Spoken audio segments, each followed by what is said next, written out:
This show is produced by the Hartman Media Company. For more information and links to all our great podcasts, visit hartmanmedia.com. Welcome to the American Monetary Association's podcast, where we explore how monetary policy impacts the real lives of real people and the action steps necessary to preserve wealth and enhance one's lifestyle. Welcome to episode 1355. 1355 today. On Christmas Day we are recording. You'll hear this the day after Christmas. And as promised, we wanted to talk a little bit about a very unusual economy, and that is the economy of the North Pole. Yes, it is Christmas Day, so it's an appropriate topic, and we did promise it to you. I found a very interesting study done by our friends at Economics Explained. They've got a great YouTube channel, and I'll be playing a clip or two from one of their videos, which I thought explained it very well. And, you know, we commonly talk about economics, we talk about trade negotiations. The lamestream media calls them trade wars. I call them trade negotiations because that's what they really are. When you look at what's called the current account balance, that is the metric or barometer by which trade is judged between countries. So if one country has a current account deficit and one has a surplus, that means the one with the deficit is importing more and exporting less. And of course, countries engage in these currency manipulations, which Trump has accused China of doing, to increase their exports, because the cheaper you make your currency, the weaker you make your currency, the stronger your export market. Think about it. If people can buy goods from China that has a very weak currency, if they can weaken their currency on purpose, of course that hurts their citizens at home, but it helps their businesses at home, because their businesses will have products that look like bargains to the rest of the world if the rest of the world, in relation, and it's all relative, has stronger currency. So if the dollar is strong and the yuan is weak, or the renminbi, then you have a bargain in China, and everything's too expensive for China to want to export from the U.S., right? Or import from the U.S., I should say. So when we look at that and we talk about trade, there's an interesting economic region in the North Pole that you probably haven't thought much about. We certainly haven't talked about it on any other shows before. And we're going to talk about that for a few minutes. And then, time permitting, we will get to a little bit of a market profile that I think you'll find interesting as well. I've got my mom here with me. Mom, say hello. Hi, Merry Christmas, everyone. You've been, well, we said that the other day. You were looking at properties. You had a 3-day property tour. You didn't say much about it, though, last time. Do you have anything more now? Maybe well, you didn't give me a chance to. Maybe because you're not so tired. It was late when we did that one. Well, I looked at properties in Palm Coast and or Palm Bay, Florida, Point Siena, Apopka, and just the general area of Kissimmee.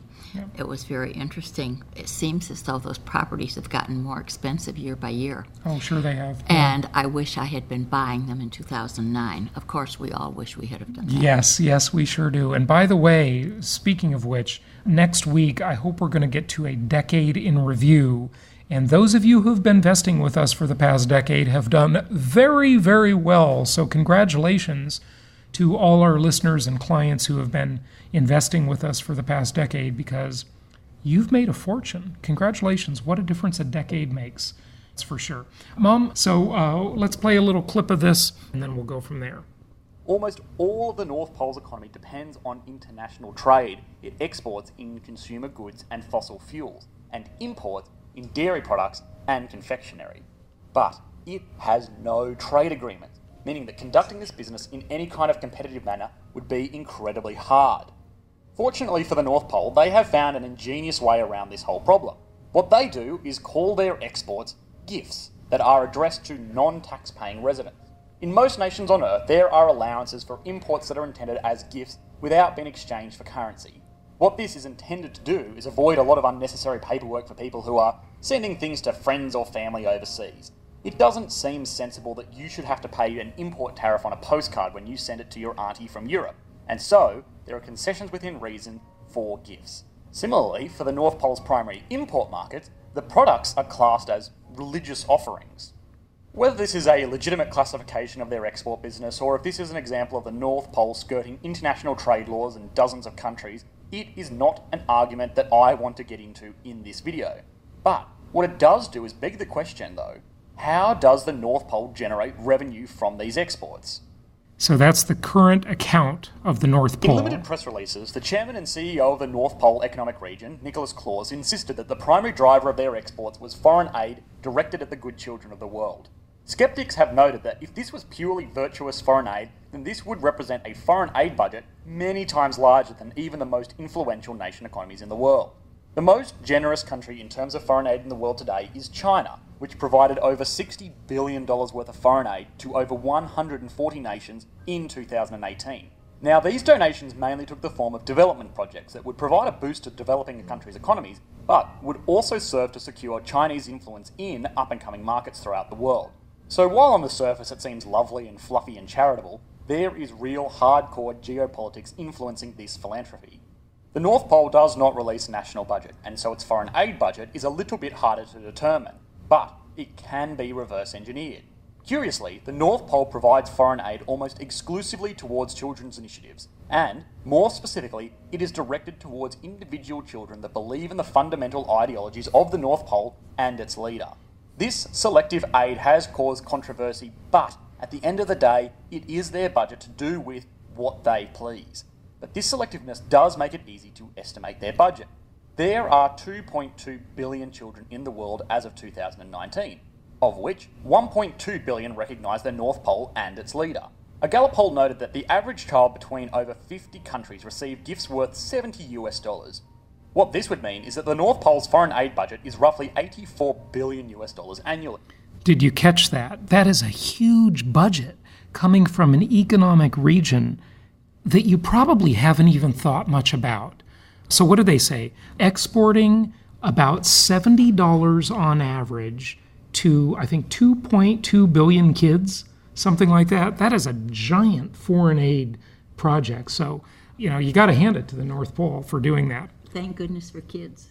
Yeah. Handily beating out China, the second largest economy in the world. The dairy and confectionery imports it receives as offerings are not enough to support this spending. And the country also has no sovereign bonds listed anywhere on any exchanges to fund this through debt. So they're not issuing debt, like U.S. Treasury bills, for example, or any sort of bonds that are listed on any exchange, and they're only taking in dairy and confectionery products. So the current account picture of this region is totally lopsided. So it becomes a really fascinating study in economics. Let's keep listening.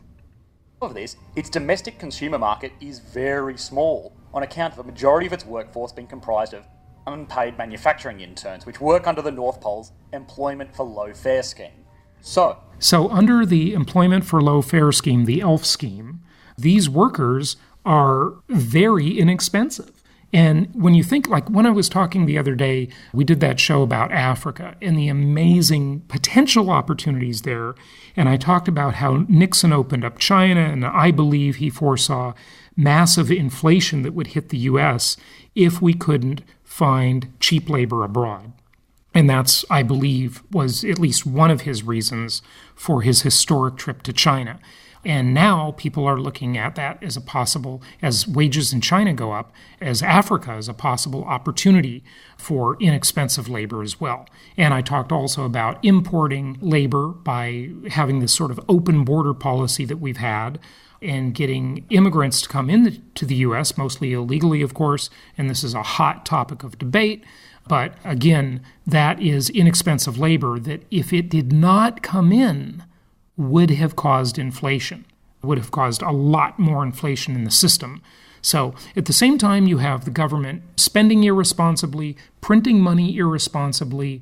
You outsource to mainly China for cheap goods so that you can import, right? China's the workshop of the world. And then you have low-cost immigrant workers come in, and that's a good reason, if you're in office, not to protect the borders, because if you did protect the borders and really controlled them, then wages would go up significantly and everything would get more expensive and it would show the real rate of inflation. talked about this in the past. I alluded to it the other day on the episode about Africa, but also with the North Pole's ELF program, it's pretty interesting as well. Question remains, how does the North Pole, a relatively small economy, afford to export these toys every year? So big data is one of the ways that the North Pole has become very successful in this region. And of course, you know, data. I mean, we hear about Facebook and Google and all these tech companies and their abuse of data. Well, this region has quite a database, as you're about to learn. Facebook is one of the world's largest companies. It generated revenues of over $55.8 billion in 2018, while offering a majority of its services completely free for over 2.4 billion users. The reason that Facebook was able to seemingly make money out of nothing was because of the way it commodifies its data. Facebook develops algorithms that will look at a selection of data points like your friends, likes, check-in locations, and posts to determine what kind of person you are. It can then use this to improve its services, recommend you friends you may know, show you content that you will find interesting, and most importantly, deliver you advertisements that you will find engaging. So, of course, you know, when the product is free, if Gmail is free, if Google products are free, if Facebook is free, whenever it's free, you know that you are the product, okay? You are the currency. You are paying with your information. That's how you're paying for it. Advertising campaign is far more effective than an indiscriminate one because companies can be sure that they are approaching the right audience in the right way to build the most possible interest in their products. Because of this, companies are willing to pay a lot of money to access this data. Now, while Facebook's database on user profiles is extremely impressive as a data source, it is nothing on the scale of Santa's List, a repository of all known knowledge on the action of minors in the world. Its quality assurance protocols of simply checking the list twice probably leave a lot to be desired from a database management point of view, but it is still a very powerful source of data.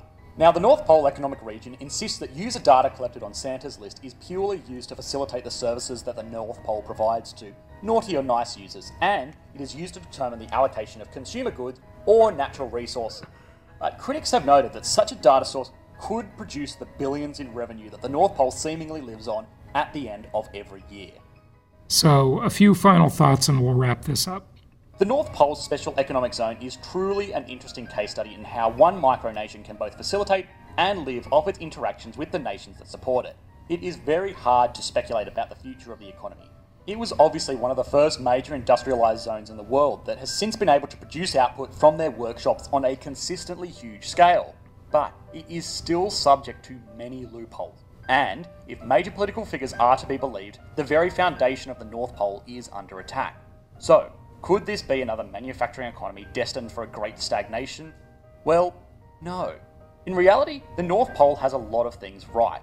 It is stable, consistent, diverse, and people have a lot of confidence in it. Anyway, I won't continue playing. You've got to see the video. We'll put the link in the show notes. It's quite fascinating to study the North Pole as an economic region. Given the holidays, I thought it was very fitting to bring that to you at this time.